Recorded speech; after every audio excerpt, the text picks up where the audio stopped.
নামাজ পড়াইছে, জুমার নামাজের ইমামতি পড়ছে সূরা ইয়াসিন। ইয়াসিন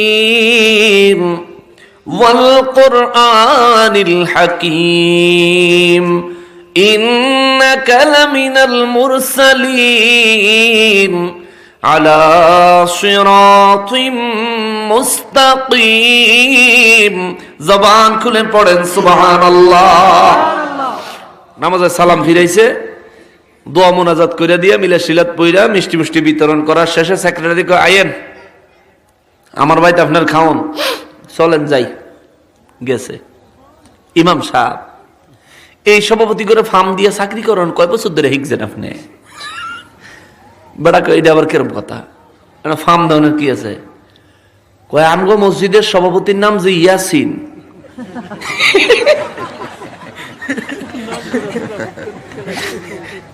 এটা কি নামাজের ভিত্তি কন লাগবো? শুধু কি ইয়াসিন? হেবেটার বাপ কবে মরে গেছে? হাকিম। হেবেটার বাপের নাম শুদ্ধ আপনি কোন আল কোরআনের হাকিম? কোন কোন ক্লাসের সেক্রেটারি? চিন্তা করেন, হেবেটা বাপ মরে গেছে, বাবার নাম শুদ্ধ কইলেন। আবার হেবেটা দাদার নাম মুরসালিন, হেবেটার নাম শুদ্ধ কইলেন ইন্নাকা লামিনাল মুরসালিন। কে আমার নামটা কি আসিল না? ইমাম সাহেবকে, ভাই আমি তো কোরআন শরীফের সূরা পড়ছি। খালি সভাপতির নামে সূরা, আমাকে নামে নাই, সেক্রেটারির নামে সূরা নাই। ভাই আপনার নাম তো আমি জানি না, আপনার নাম কি? আমার নাম বাবর। কি নাম? ইমাম সাহেব কতক্ষণ জিম ধরে চিন্তা করে, 114টা সূরার ভিতরে কোন সূরা তুই তো বাবর নাই। চাকরি করতে হলে তো তারে খুশি করে করতে হবে। এখন কি করি রে? হ্যাঁ হ্যাঁ, এখন কি করি? তো কয়, শোনেন, আগামী শুক্রবারে জুমার নামাজ যদি বাবর নামের কোন সূরাটারে খুঁজে পান তাহলে ইমামতি আইয়েন, আর নাহলে নামাজ আইয়েন না।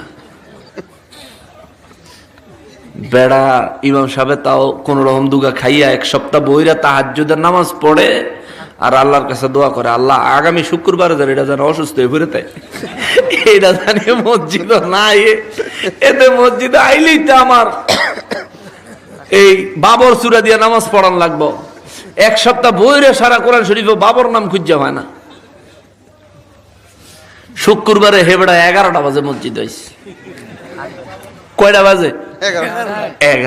11টা বাজে মসজিদে। ইমাম সাহেব কয়, ওমা গোমা সাইয়া হাইজা শার্ট প্যান্ট না, আজকে জুব্বা কাব্বা ফিন্দা একবারে আতর মতর মাইরা, মানে যে হেমদা যাইতেছে সারা রাস্তা গেরান ফাইতেছে, খবর হইতেছে যে হ্যাঁ কেউ একটা যাইতেছে।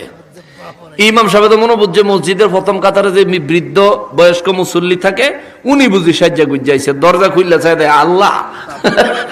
হে বেড়ায় ইমাম সাহেব কয়, আইয়েন আপনার অপেক্ষাই করতেছি, আইয়েন। আলেম ঘরে অনেকে আছে বাস দেওয়ানোর চেষ্টা করেন, হ্যাঁ এমন জায়গায় বাস দিয়ে দিবা আপনি কই দিয়ে পারতেন না। আলেম ইমাম সাহেবকে, আইয়েন আপনার অপেক্ষা করতেছি, আইয়েন ঘরে আইয়েন বোন। আইসে তো সেক্রেটারি সাহেবের অস্বাভাবিক অবস্থা দিকে আগে আগে মসজিদে যারা আসে হেরাও মসজিদের তারা বাইরে আইসে। কিরে এদের জীবনে দেখি না ভাঞ্জাবি ফিনতে, আজকে ভাঞ্জাবি ফিনতে একেবারে ইমাম সাহেবের রুমও মুরব্বীরা আস্তে আস্তে আইসে। তাও মুরব্বীরা খেয়াল করছে যে ইমাম সাহেব মাত্র আইলো, পয়লা জুমাটা পড়াইলো, সারাটা সপ্তাহ মনটা ভালো বোঝা গেল না। দেখবেন মুরব্বীরা ইমাম সাহেবগুলোকে যারা চলে এরা কিন্তু এগুলি খেয়াল করে, ইমাম সাহেব মনটা খারাপ নেই, নিশ্চয়ই পরিবারের সমস্যা, সেগুলি আবার জিগায়। ইমাম সাহেব এই বৃদ্ধ এলাকার লোকেরা বুঝছে যে নিশ্চয়ই ইমাম সাহেবের মনটা খারাপ। আবার সেক্রেটারি এলেও না জানি কি হয়, নতুন ইমাম সাহেব যাই একটু 4-5 জন গিয়ে ইমাম সাহেবের রুমে বইসে পড়েন। ইমাম সাহেবের সেক্রেটারি কি কি খবর, কি আপনার? আলহামদুলিল্লাহ ভালোই খবর, ভালোই খবর ভালোই। হ্যাঁ কি সূরাটা পাইছেন নি? পাইছি, এখন সূরাটা পাইছি, এখন আমি আপনার শোনাই, আপনার যদি মন মতো হয় তাইলে এটা দিয়ে আমি নামাজ পড়াম। শোনাইবেন? আচ্ছা ঠিক আছে কন। ইমাম সাহেব কয়, আউযু বিল্লাহি মিনাশ শাইতানির রাজীম, বিসমিল্লাহির রহমানির রহিম, ইয়া আইয়ুহাল বাবর আনতা কালাবা ওয়াজাদুকাল হিমার ওয়া বাবুল খিনজির। কয় বাহ চমৎকার হইছে, এটাই আজকে তোমার নামাজ এটাই পড়বেন। কই এটা পড়লে আপনি খুশি নি? কহ খুশি। আর মুরব্বীরা যারা আছে কই ইমাম সাহেব এই জীবনে যত হুজুরের পিছে নামাজ পড়লাম জীবনে এই সূরা শুনি না, আপনি এটা কইতে লইছেন। কইও মুরব্বী কথা কইেন না, চাকরি টিহানের লেগা আর কোন উপায় নেই। মুরব্বীকে বুঝছি, মুরব্বী বুঝছে কথাটা, বুঝছে মুরব্বীকে আচ্ছা ঠিক আছে চাকরি নাইলে টিহাইবেন। এখন সূরা যে পড়লেন প্রত্যেকটা সূরারই তো একটা ব্যাখ্যা আছে নাকি, তাফসীর আছে নি? কয় আছে। কই এই সূরার তাফসীরটা কই এখন? আর কয় আমরা তো আরবি বোঝা লাইলাম। কয় না বিপদের কি আছে, সূরা যখন আপনি সেক্রেটারির নামে সূরা বিছ নিয়ে পাইছেন তাইলে এটার তাফসীর করেন।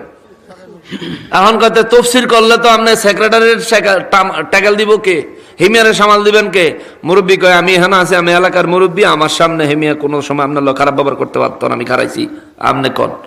এখন ইমাম সাহেব কয় তাইলে আপনি অভয় দিলে আমি কই? কয় কন। কয় আমি কইছি ইয়া আইয়ুহাল বাবর, ওরে বাবরের গোষ্ঠী, আংতা কালাবা, তুই একটা কুত্তা,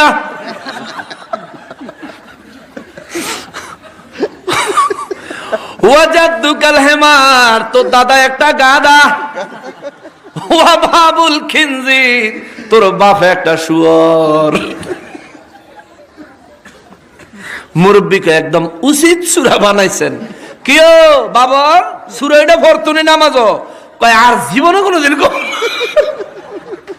ও মা বসাই বসাই আর জীবনে কোনোদিন হুজুর করে প্রেসার দিব না, হুজুর আপনি নামাজ পড়াইয়েন, আপনার মতোই পড়াইয়েন। কোন সব সেক্রেটারি সাহেব আপনি যদি না বুঝেন, আমি কোরআন শরীফতে সূরা ইয়াসিন পড়ছি, সূরা ইয়াসিন পড়তে গিয়ে সভাপতির উপরে পড়ছে, আপনি কোন আমি বলে ফান দিছি। এই ধরনের উল্টা পাল্টা কথা যদি আপনার আম করে কোন, আমরা কেমনে আপনার এলাকায় এই কোরআন হাদিসের বাণী মানুষের কাছে পৌঁছে দিব? তখন মুরব্বীরা মিল্লা ওই সেক্রেটারিরে রাখছে না পাল্টাইছে? পাল্টাইছে। আপনাকে সমাজে যদি এরকম বেবুজ্জা সেক্রেটারি থাকে, পারলে বুঝাইয়া, না বুঝলে পাল্টাইলেন, অসুবিধা হইব?